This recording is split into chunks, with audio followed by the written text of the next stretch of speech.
1 kilo प्याज और आधी किलो गोभी दे दीजिए। ये लीजिए बहन जी, 80 रुपए हुए। क्या 80 रुपए? 2 सब्जियों के 80 रुपए भला कैसे हुए? अब सरकार ने 2 सब्जियों के दाम इतने बढ़ा दिए हैं तो हम बेचारे क्या करेंगे। पांचों बहुएं जिस भी ठेले वाले के पास जाती तो वहां उन्हें उतनी ही महंगी सब्जियां मिलती, जिसके चलते बिना सब्जी लिए ही वो सब घर लौट रही होती हैं। अगर सब्जियों के दाम यूं ही बढ़ते रहे तो हम लोग खाएंगे क्या? हर रोज दाल चावल खाकर तो गुजारा नहीं हो सकता ना हमारा। मैं सोच रही थी कि क्यों ना हम अपने आंगन में सब्जियों की खेती करें। दीपा, सब्जियों की खेती का काम इतना भी आसान नहीं होता है, पता है ना उसमें कितना वक्त लगता है। और ये तो मैंने कब कहा कि हम सारी सब्जियों की खेती करेंगे, छोटी मोटी सब्जियों की करेंगे जिसकी खेती आसानी से हो जाती है, जैसे मिर्ची, धनिया, बैंगन, भिंडी, आलू। इससे हमारी बचत भी होगी और बाहर सब्जी मंडी से हमें बहुत कम ही सब्जी लेनी पड़ेगी।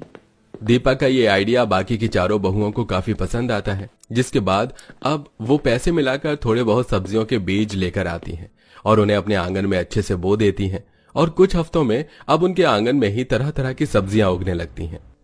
अरे वाह, हमारे इस जुगाड़ ने हमारे कितने पैसे बचा लिए। अब हमें अपनी रसोई के लिए बाहर से ज्यादा सब्जियां लेने की कोई जरूरत नहीं होगी। पांचों बहुएं अक्सर ही ऐसे छोटे मोटे जुगाड़ करके अपनी काफी पैसों को बचाया करती थी। ऐसे ही एक दिन, अरे ये मिट्टी का चूल्हा कैसे टूट गया? अभी कुछ दिन पहले ही तो बनाया था। अगर अब मिट्टी का चूल्हा बनाऊंगी तो उसे सूखने में कम से कम 1 दिन का समय लगेगा, और बिना चूल्हे के मैं खाना कैसे बनाऊं? चूल्हा टूट जाने की वजह से सभी बहुएं खाना कैसे बनाएं, इस बात को लेकर परेशान हो रही होती हैं कि तभी उन पांचों जुगाड़ू बहुओं में से कोमल चूल्हे में से बची हुई लकड़ियां निकालती है और अपने आंगन से कुछ लकड़ियां ले आती है, जिन्हें वो ईंट के घेरे में रखकर अच्छे से बांधकर जलाने लगती है। अरे वाह, क्या बात है कोमल, मिट्टी का चूल्हा टूट गया और तुमने लकड़ी का चूल्हा बना दिया। इस पर तो अब हम आराम से खाना बना लेंगे। देखा मेरा कमाल, अब हमारे पास 2-2 चूल्हे होंगे, एक लकड़ी का और एक ये मिट्टी का। अरे पांचों जुगाड़ू बहुएं आराम से उस लकड़ी के चूल्हे पर खाना बनाती हैं। अक्सर जुगाड़ करने के साथ साथ एक दूसरे के काम में भी काफी मदद किया करती थी। जैसे अगर मधु सब्जी काटती तो कोमल आटा गूंथती, वहीं आंचल सब्जी बनाती और महक चावल बनाती। हमेशा इसी तरह मिलकर और जुगाड़ से पांचों बहुएं अपने ज्यादातर कामों को आसान कर लिया करती थी। आप लोग ऐसे क्यों जा रहे हैं? मत जाइए ना, आप लोगों के बिना हम काफी अकेली हो जाएंगी।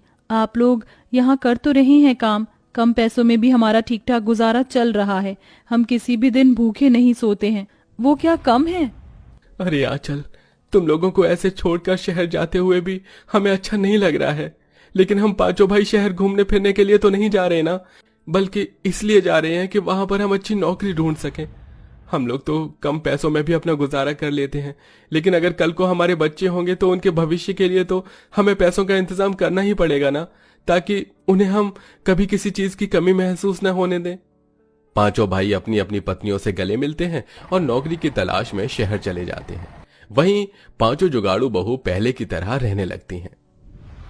अरे ये क्या यार, ये वाला तवा भी टूट गया। अब हम रोटी कैसे बनाएंगे?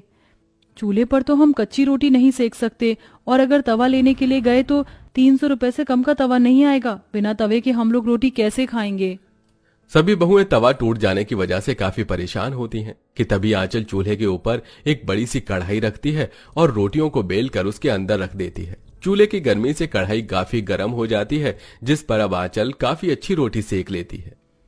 ये देखो, हम लोग बिना तवे के भी रोटी सेक सकते हैं। हाँ आंचल, ये तो हमें पता ही नहीं था। तुमने तो सच में काफी अच्छा जुगाड़ निकाला है रोटी सेकने का।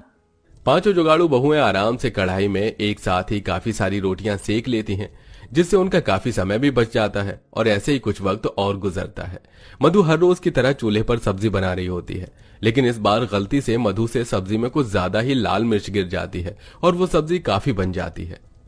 अरे यार, ये सब्जी तो बहुत ज्यादा तीखी बन चुकी है। इतनी तीखी सब्जी तो हम में से कोई भी नहीं खा पाएगा, और इसे फेंकूंगी तो खाने की बर्बादी भी होगी। मधु, तुम्हें इसे फेंकने की कोई जरूरत नहीं है, मेरे पास एक तरकीब है। महक पास वाले दुकान पर जाती है और 10 रुपए का दही खरीद कर ले आती है और सारे दही को मधु की बनाई हुई सब्जी में डाल देती है। अरे महक, ये क्या किया तुमने? दही सब्जी में क्यों डाल दी? इससे तो अब सब्जी खराब हो जाएगी। अरे पगली, इससे सब्जी खराब नहीं होगी, बल्कि सब्जी में जो भी एक्स्ट्रा तीखापन है वो पूरा का पूरा खत्म हो जाएगा। सब्जी में दही डालने के बाद महक थोड़ी देर सब्जी को चूल्हे पर पकाती है, जिसके बाद अब मधु जैसी उस सब्जी को चखती है तो उसमें बिल्कुल भी तीखापन नहीं होता। अरे वाह महक, मुझे तो लगा था कि आज तो मुझे सबसे डांट पड़ेगी काफी, लेकिन तुमने तो मुझे डांट से बचा लिया और सब्जी की बर्बादी भी नहीं होने दी। ऐसे ही समय गुजरता रहता है और पांचों बहुएं यूं ही छोटे मोटे रसोई के जुगाड़ करने लगती हैं। ऐसे ही एक दिन, अरे यार, इन 2 प्लेट में अब मुझसे नहीं होता कि मैं तुम चारों के साथ खाना खा सकूं। और नहीं तो क्या, मुझे भी अब एक छोटी सी प्लेट में तुम सबके साथ खाना खाने में काफी दिक्कत आती है। पैसों की कमी के चलते पांचों बहुएं खाना खाने के लिए बाहर से प्लेट भी नहीं ला पा रही थी। घर में रखी 2 छोटी छोटी प्लेटों में ही अक्सर उन पांचों को एक साथ खाना खाना पड़ता था, जिससे उन्हें खाना खाने में काफी दिक्कत होती थी। ऐसे ही एक दिन मधु छोटी प्लेट में एक साथ खाना खाने की वजह से परेशान हो जाती है और उठकर आंगन में आकर बैठ जाती है। तभी आंगन में लगे एक बड़े से केले के पेड़ पर मधु की नजर जाती है। उस केले के पेड़ पर लगे बड़े बड़े केले के पत्तों को देखकर मधु को काफी अच्छा आइडिया आता है। अरे वाह, ये चीज मैंने पहले क्यों नहीं सोची। मधु लकड़ी की सीढ़ी की मदद से केले के पेड़ पर चढ़ती है और वहां से कुछ केले के पत्ते तोड़ लेती है, जिन्हें वो लाकर अच्छे से पानी में धोती है। और अब पांचों बहुएं अलग अलग केले के पत्तों पर खाना खाती हैं। अरे वाह मधु, तुम्हारे इस जुगाड़ ने तो हमारे खाना खाने की सारी परेशानी को खत्म कर दिया। अब हम लोग आराम से खाना खा सकते हैं और बाद में इस केले के पत्ते को हम जमीन में गाड़ भी देंगे, जिससे ये केले के पत्ते हमारे खाद बनाने के काम आ सकते हैं। समय बीतने के साथ साथ अब पांचों बहुओं के जुगाड़ भी दिन पर दिन बढ़ने लगते हैं। इस बारिश को भी अभी होना था। 1 हफ्ते से कोशिश कर रहे हैं कि गेहूं को पिसवा लाएं, लेकिन जब भी बाहर जाओ तब ये बारिश शुरू हो जाती है। हमारे पास भी आटा पीसने की मशीन या चक्की होती तो हम लोग बिना किसी परेशानी के घर में ही आटा पीस लेते। अगर हम चाहें तो हम लोग हाथ वाली चक्की घर में बना सकते हैं। चक्की तो ज्यादातर सीमेंट या पत्थरों की होती है। हम लोग सीमेंट की मदद से आराम से चक्की को बना सकते हैं। जैसे ही हल्की सी बारिश कम होती है तो महक जाकर दुकान से थोड़ा सा सीमेंट खरीद लाती है और उसमें पानी डालकर उसका घोल बनाकर उसे सूखने देती है। ऐसे ही वो 2 बार करती है और अब एक मोटे लकड़ी की मदद से वो 2 सीमेंट को हिस्सों को जोड़कर उन लकड़ी उनके बीच में लगा देती है। अब उनके अच्छे से सूखने के बाद जैसे ही उसमें गेहूं डालकर उसे सीमेंट की चक्की को लकड़ी की मदद से घुमाने लगती है तो बिना किसी परेशानी किए आराम से आटा पिसने लगता है। एक बात तो कहनी पड़ेगी, आज तक हम लोगों ने जितने भी जुगाड़ किए हैं उन जुगाड़ में से ये सबसे बेस्ट जुगाड़ था। पांचों बहुएं अब बारी बारी कर उस जुगाड़ से बनाई हुई चक्की में आटा पीसने लगती हैं। वहीं ये बात अब वहां आसपास के पड़ोस में भी फैला देती हैं, जिसमें कई सारे लोग अब दुकान पर आटा पिसवाने के बजाय उनके पास आटा पिसवाने के लिए आते हैं। उन्होंने अपने आंगन में जो सब्जियां उगाई थी अब वो उन्हें भी बेचने लगती हैं और अब उनका ये जुगाड़ उनकी कमाई का जरिया भी बन जाता है। साथ ही मुझे लगा नहीं था कि हम हफ्ते भर में इन जुगाड़ों से इतनी अच्छी कमाई भी कर लेंगे। अब तो बस हमारे पति के आने का इंतजार है।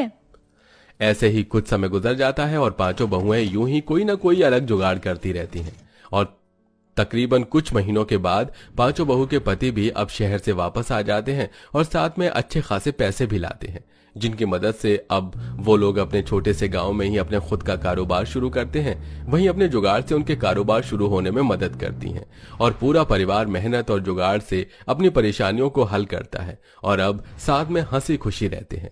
आपके घर में किस चीज पर खाना बनता है, गैस या चूल्हे पर? कमेंट करके जरूर बताइएगा।